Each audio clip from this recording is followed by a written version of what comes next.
Remember when Steve Jobs was fired from his own company? So here's the story. When Steve Jobs came back to Apple, the company was a complete mess. Apple had too many products, too many versions, too many distractions. And Jobs basically looked at it and said, "This is madness." So he cut almost everything. He simplified the whole company down to just a few core products. And that's one of the biggest examples of the 80-20 rule. Because in life and in business, usually a very small part of what you do gives you most of your results. That's the whole idea of the 80-20 rule. 20% of your actions create 80% of your outcome. For example, in business, usually a small number of clients make most of the money. A small number of videos bring most of the views. And that's why this rule matters so much. Because most people think success comes from doing more.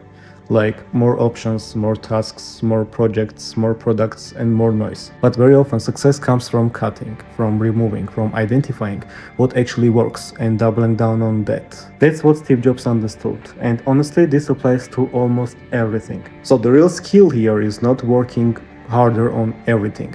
The real skill is seeing which 20% actually matters. Because once you find that part and focus on it, everything changes.